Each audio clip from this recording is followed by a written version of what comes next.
Welcome to Brew Crime, the podcast where we drink brews, talk crime, conspiracies, or whatever catches our attention.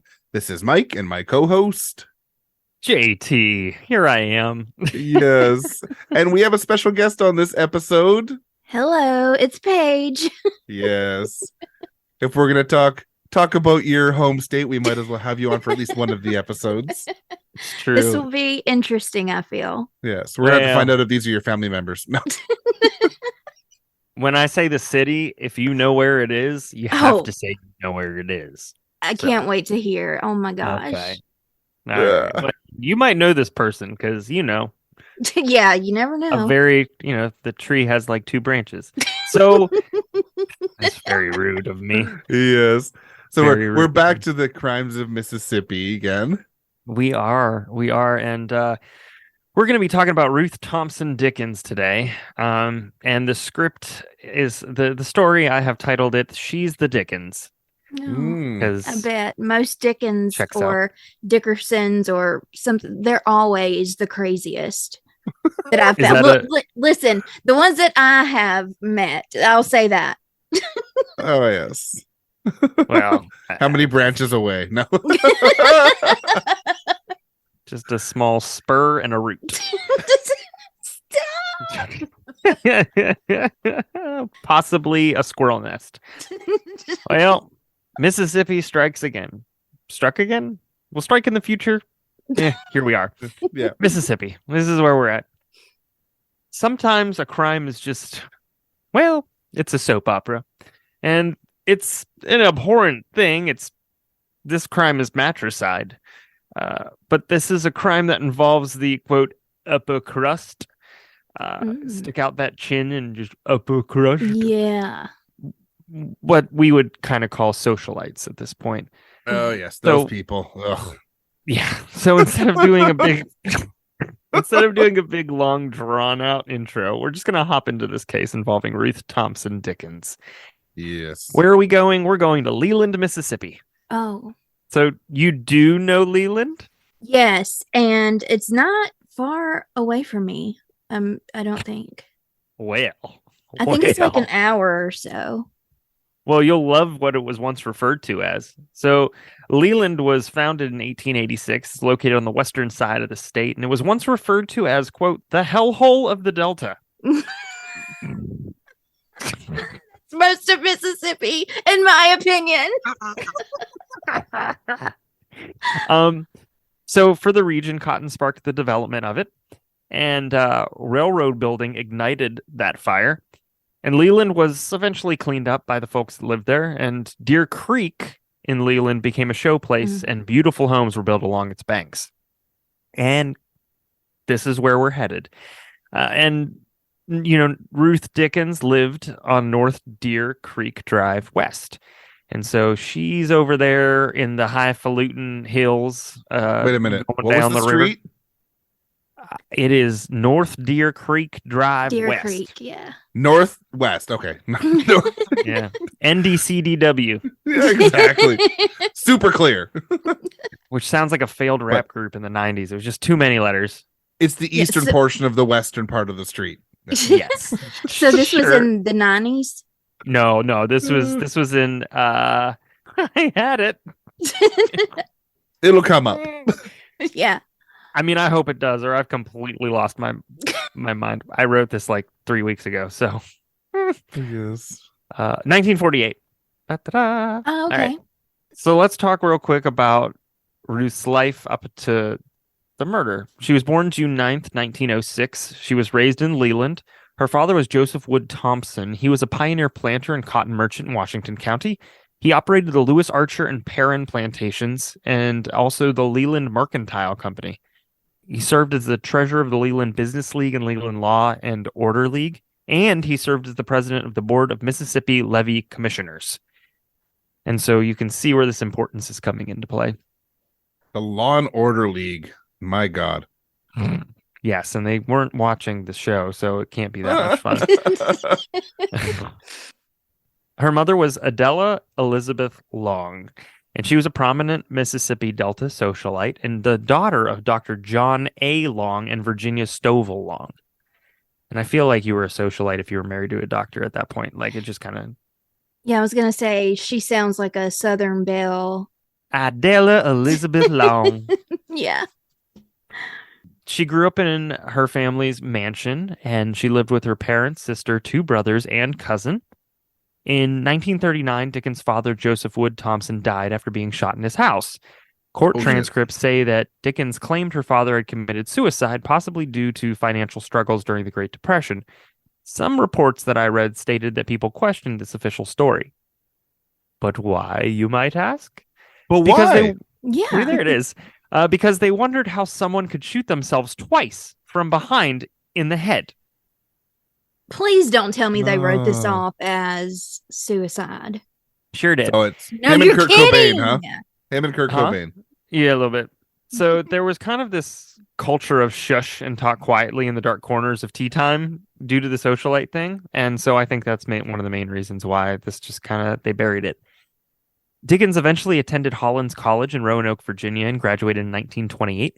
She married John William Dickens, prominent cotton merchant and planter.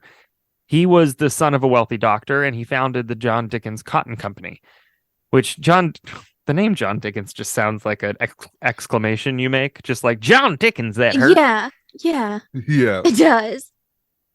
So he purchased a lot of Ruth's family's property, including an 1,800-acre or 728.5-hectare plantation after Ruth's father died.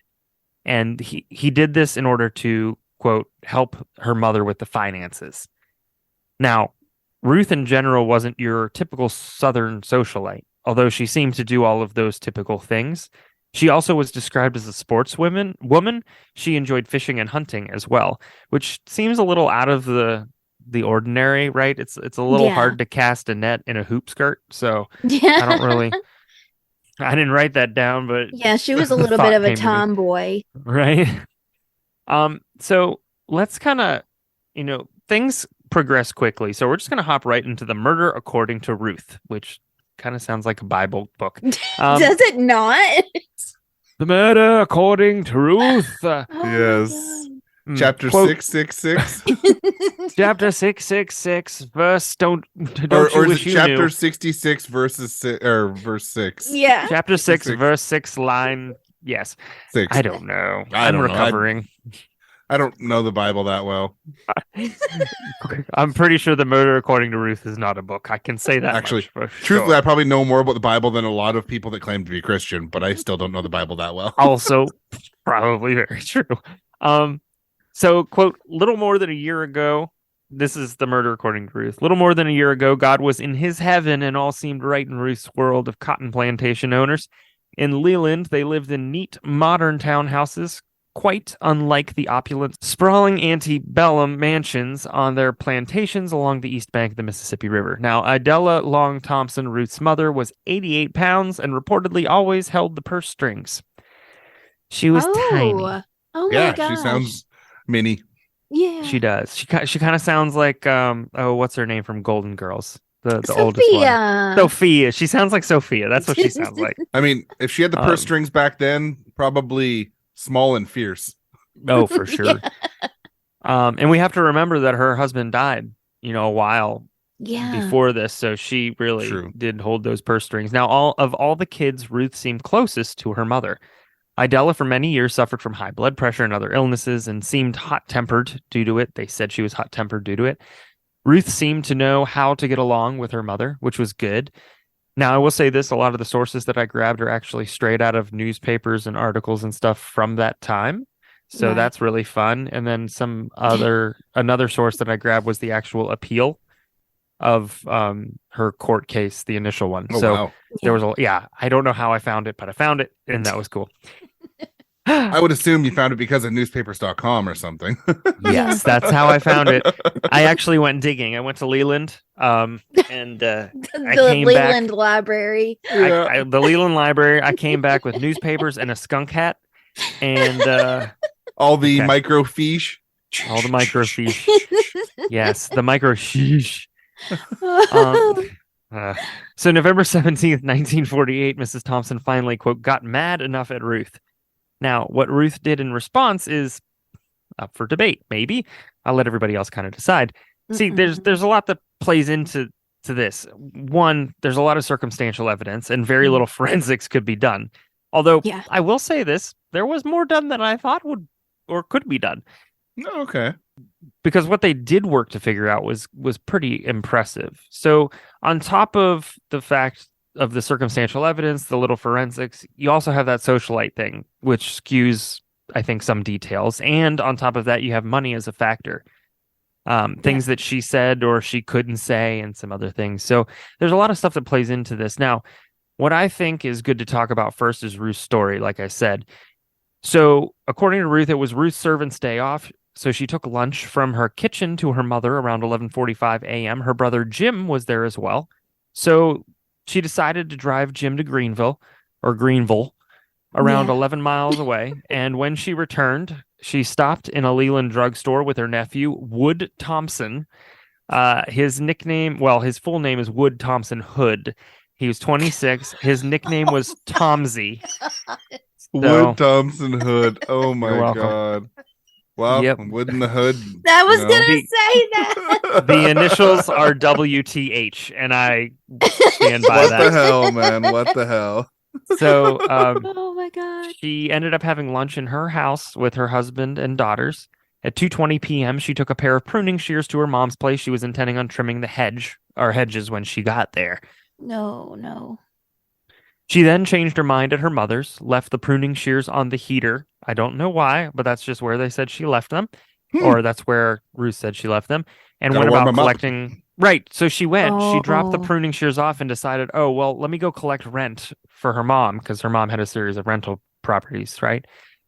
Now, around 3 p.m., 40 minutes later, she got back to her mom's yard to trim the hedges, and she found that the front door was locked. So she stepped around to the back porch. Remember, this is Ruth's story. Yeah. She said at that point she heard scuffling.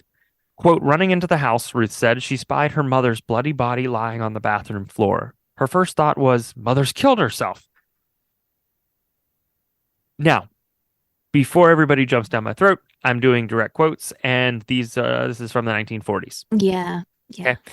As she was witnessing this, she saw a, quote, small, young, yellowish, I don't know why yellowish, Negro advanced upon her with garden shears. Ruth rushed at him, and he pushed her off, and she was badly bruised and slashed across the head. She tried once more to grab what ended up being her own hedge clippers. The black man hit her. He fled, maybe through the back door across the porch into the yard. Ruth was holding the shears. She slipped and fell forward. She rushed to her mom and tried to lift her, and she couldn't do it. She called her uncle, Dr. K.L. Witt. He arrived at 3:20 p.m., accompanied by his son and by Tomsy, who she had just, quote, met a couple hours ago. Her uncle called the police to report that his sister-in-law, Ruth's mother, was stabbed to death by a burglar who was black. What a story. Oh my God. Yeah. I wonder if he was like a black man that had like lighter skin is what she was going for, and that's why. Yeah, Possibly. At least around here. This is a story anyways, but yeah, around here, even, there's a lot of people who call like lighter skinned black people yellow, bright. It's nice to know that's carried on. Yeah. 70 years down the road. Yeah. So there's a lot that's wrong here. If it's true, fine, whatever. But if it's false, right? She's preying on racism and culture of the day in order to get off with a crime she herself committed. And she's also going off of racism and culture of today. Yeah, I was going to say it never died. It's Damn it, Mike's not being right. Yeah. So I don't want to talk about it a lot, but when someone claims that a black person in that time killed a white woman socialite, you can bet that the police started looking in, quote, those neighborhoods, places of work, and more. Those communities were turned upside down to find someone who matched the description that Ruth gave them. Yeah. And they messed up everyone that looked like that. Oh, I'm sure. Yeah. There were a few things that happened after the crime and before the police could collect evidence. Some say they were accidents, and some say they were on purpose. The quote unquote right? accidents. Yeah. The first was just a failure to secure a crime scene. Oh, shit. People were walking all kinds of through it. And if you think this world is obsessed with true crime now, nothing was different then. People walked through, just anything was cleaned up. It was bloody. It was, terrible. On top of that, there was a rainstorm that washed away any outdoor clues that might have been between November 17th and 18th. Idella, the murdered woman, her servants quickly set things right. They washed up the blood-spattered bathroom and the garden shears. That got rid of any fingerprints or other people's blood. On top of that, Ruth's servant put her bloody clothes in to soak the minute she took them off. And the undertaker, John Stovall, who was a former sheriff and relative of the Thompsons, burned Idella's clothing. Well, there you have it. What the fuck? Oh, that doesn't even surprise me. That was just like, oh, okay, yep. That's Paige's Friday night.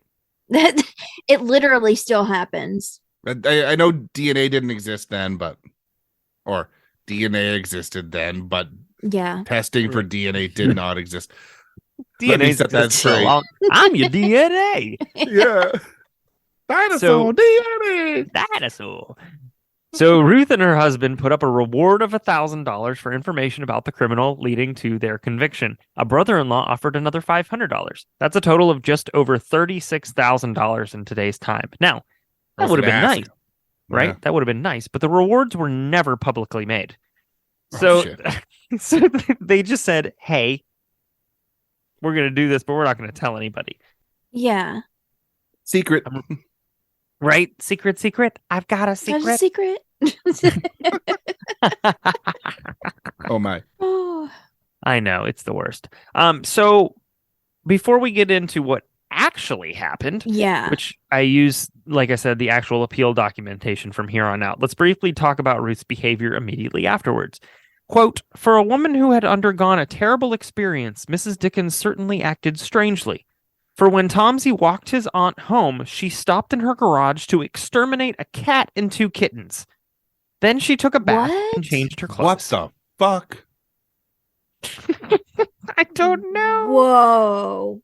I know. It took a sideways That turn. Was dark. Wasn't it dark? Oh. No.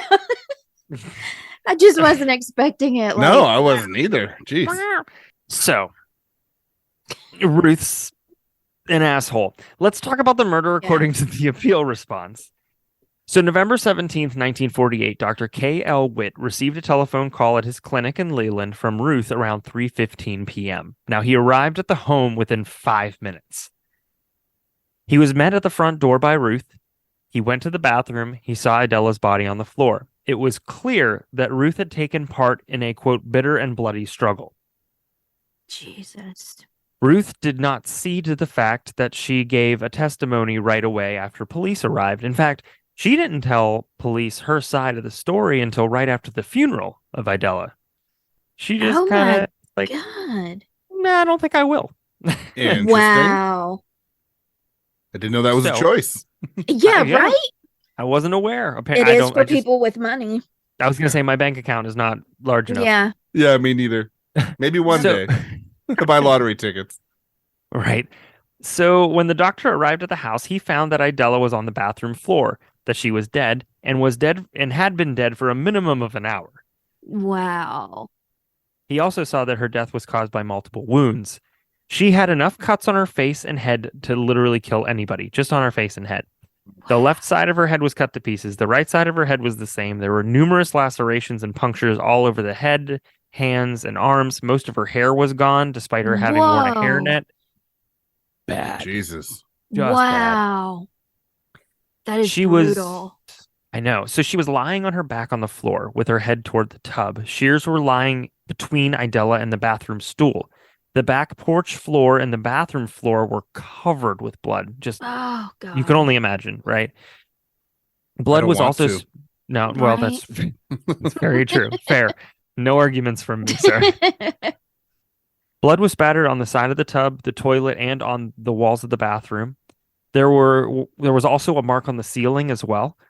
So... Okay, doesn't that... Yeah, right. That requires the arm to go up and down. Yeah.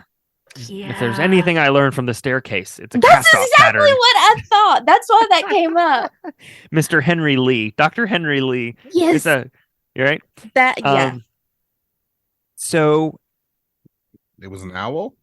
I swear. I do think it was an owl, y'all. I kind of do. I don't, but... I can see it.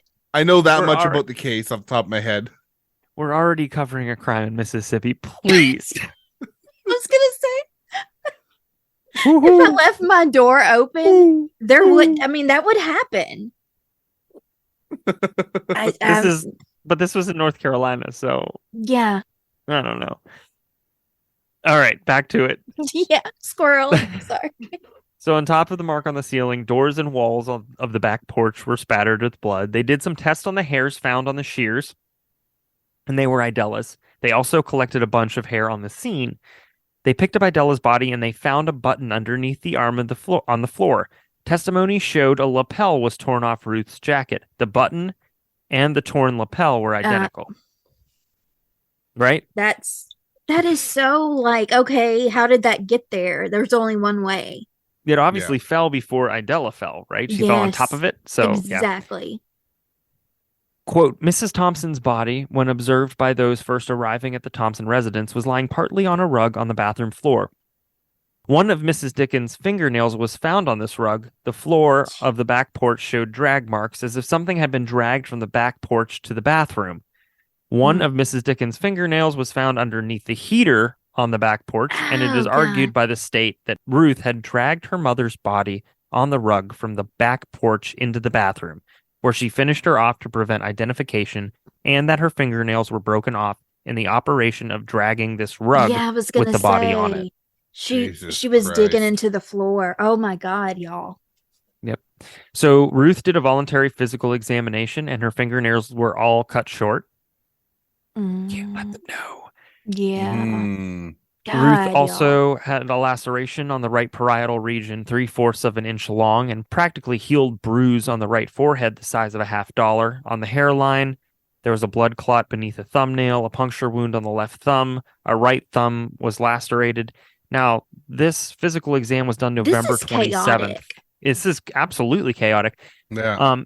So by the time Ruth had talked to the police and did this physical exam, it was November 27th. That's 7 days after the murder. And the fact that some of these were healing by then is not surprising. Ooh, and it indicates that she was a part of this, right? Mm-hmm. To me. Yep. So Ruth's statement was thorough, unless you connect it to the evidence. There was no mention from her of a button, hair, hat, or anything to show that a third person was even a part of this. In terms of the evidence, there were no hairs from a black person. She explained that it was pretty intense as a struggle, but there's absolutely no way he could have escaped her without leaving behind a track or trace of blood in that house, especially if he was in that bathroom. Yeah, exactly. The only person that Ruth called on other than her family member, who's the doctor, was her sister, who lived miles out in the country. The person who killed Mrs. Thompson continued to beat her until sure of her death or to prevent identification, like I said. That would leave one to form the conclusion that if there was a third person, the killer, they would have done the same to Ruth. Right? Oh, yeah. Why did they let her live? Like, what's her theory there? Like, what's her narrative? And, what's her truth? Yeah. I think that's what the kids say these days. Yeah. There was no sign of burglary, so nothing was taken. 40% of Idela's wounds were inflicted after she was dead. Jesus. Jeez. That is definitely personal. That's some major rage. Yeah. Personal as fuck. The clean shears led the jury to assume that fingerprints were erased from them, as mentioned before. The doctor testified that Idella had been dead a minimum of 1 hour when he examined her. Ruth said that Idella was breathing and gurgling when she arrived. Then she said she immediately phoned the doctor, and that's not possible considering there was no way she was alive if the timeline is what Ruth said it was. It's not possible. And that's some of that stuff that's really interesting to me. Like, how did they figure that out at that point in time, right? Yeah. So it was really impressive to me. But the thought of her being alive on the bathroom floor when it's evident that she has 40% wounds inflicted after death, it just doesn't make sense. It doesn't play out. She was obviously not thinking this out. So could it have been one of those things where they just took her temperature? Had they already figured that out to figure out how long someone had been dead? Or I think probably, but I think they also knew a little bit about lividity as well. Yeah. And lividity, depending on death, is usually it can be 1 to 4 or 2 to 4 hours after dying. Lividity sets in. Mhm. Is that the rigor mortis? That same thing? Yeah. That's what that is. And if I'm saying it wrong, I don't think it sounds right. That sounds everybody's gonna come after me. But I made it sound okay, like I knew what I was talking about. Just like Ruth did. And she went to okay, so why'd she do it, right? So there's obviously a money angle. Ruth was actually borrowing money from lenders for the house and land without her husband knowing. Oh, yeah. So that's interesting, right? It looks like she borrowed a total of $750 from a loan company and paid that company a brokerage fee of $152. And then she also rented land to somebody for $600 a year. So she was actually borrowing she borrowed a total of around $1,502, which today is $19,000 or 25,657 Canadian. Yeah, it's not nothing. It's for someone who's a socialite, it shouldn't be that much, but right. And that's what you'd think. So I started thinking like, well, maybe she was just keeping up appearances and maybe they just really didn't have a lot, as much as they said they did. Oh, maybe, yeah. So what everybody thinks, what they think, the police, they think that since Idella held the purse strings, it's possible Ruth was in trouble money-wise. She didn't want her husband to know that she borrowed her money or borrowed money and went to her mother to ask for money. The mom said no, commence stabbing. Yep. Yeah. I would bet everything on that. Everything. Right. So in conclusion, there's a couple of quotes here. So, quote, the guilt or innocence of Mrs. Dickens was a question to be submitted to the jury for decision. The jury determined that Mrs. Dickens was guilty, and their decision was not against the overwhelming weight of the evidence as supported by this record, but was rather supported by the overwhelming weight of the evidence and justified them in finding Mrs. Dickens guilty of the charge of murder beyond every reasonable doubt. Second quote. It's just good that the jury saw through that and didn't just go straight for their black man story. Yeah, right. And agreed. Something interesting was that it was this isn't the interesting part. It was an all-white, all-male jury. Not surprising that found her guilty. However, what is interesting is that there was a black person who was selected for the jury, but they straight up opted out. Well, but she's a white woman. I'm out. Yeah. Right, but it was one of the few times where a black person did opt out. So there were a few times when that happened. This was one of them, especially in terms of the murder it kind of looks. So. It kind of looks bad, but yeah. I mean, you got to put yourself in their position too. Right. I wouldn't want to be involved if I was a black person in that time against a white woman. No, probably still today. Like I couldn't imagine. Well, I don't live in Mississippi, so I don't know. Well, and it wasn't that far Virginia off. for that matter. Well, and it wasn't that far off from Emmett Till, right? Yeah. I mean, it was like 4 or 5 Money, years Mississippi is also really close. Yeah. So, quote, Mrs. Dickens has made no explanation of the facts surrounding her deliberate use of the deadly weapon, inflicting the fatal wounds upon her mother. In fact, she denies that she killed her mother or that she used any deadly weapon upon her, or that she had any design to effect the death of her mother. Consequently, there is no evidence in this case explaining the facts surrounding the deliberate use of a deadly weapon that might change the character of the killing by showing either justification or excuse, and hence, the presumption of law characterizes the act as murder, and the instruction to the jury was proper. We find no error. Now, that was in the appeal, right? The decision. Yeah. That's the appeal decision. So they found no error. They upheld it, and she went to jail. And that's good. That is the case of, well, I'm calling it She's the Dickens. Well, I want to know, like, did they have the death penalty at that time? Like, I don't remember if they had to vote, like, for life versus death penalty and everything. Why are you asking me something that I should have looked up already? For that exact reason. Jeez, right? Man. I know. Had to make you do a little work. No a little more work. Someone has to do some work around here. I could have Googled it, but Ruth was born June 9th, 1906. Like all the questions I had. Hold on. Ruth died on January 26, 1996. See, that's what I was going to ask. She was 86. She died in Leland. Mm. She was 80. Sorry, I said 86. She was 89. She is buried in Greenville Cemetery in Washington County, Mississippi, in Greenville. Yeah. Paige, you'll have to take like 10 steps to the east and let us know what that looks like. They did give her quite a lovely obituary. God, I guess she died of heart failure. Right? She died of heart failure. It mentions that she was a school teacher at the church. She directed a church team. You gotta talk her up as much as you can. Yep. Talks about her college. She had 4 grandchildren and 5 great-grandchildren. And for some reason, the family requested any memorials be sent to Hawaii Baptist Academy in Honolulu and the Mississippi Animal Rescue League in Jackson or Hollins College. Fascinating. That makes no sense. Well, but you know what, though? Maybe the family liked to go to Hawaii or some shit. I don't know.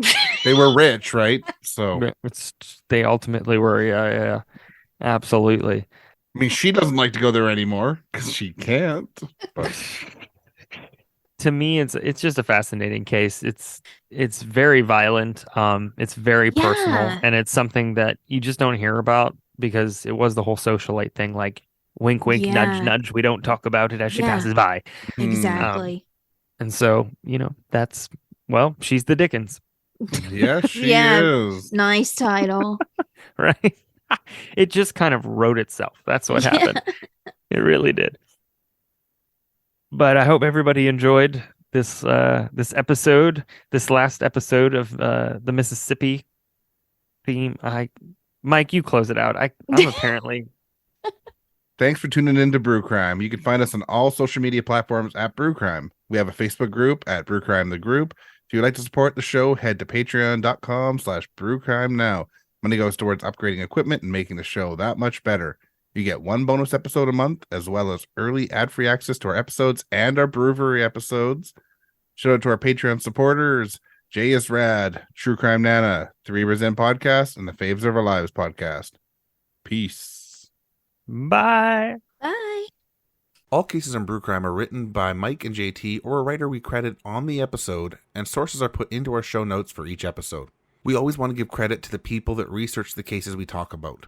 Check out our store at tpublic.com/stores/brew-crime-podcast, where you can purchase gear like t-shirts, phone cases, stickers, pillows, and all kinds of other cool stuff. Brew Crime's intro was created by Mike using Creative Commons Attribution licensed audio from purple-planet.com, soundbible.com, and freesoundeffects.com. Logo designed by Ben Greenberg.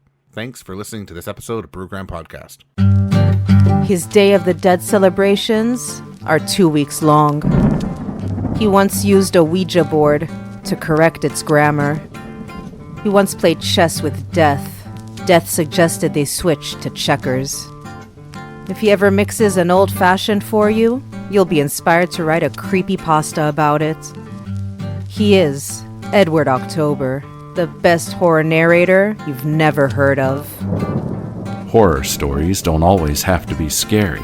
The best ones invoke a mood of foreboding and existential dread. Fear is fleeting. I prefer to be haunted.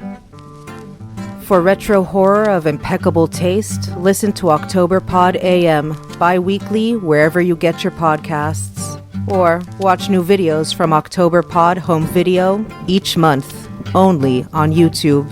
Find all of Edward October's links on the World Wide Web at octoberpodvhs.com. Stay spooky, mes amis.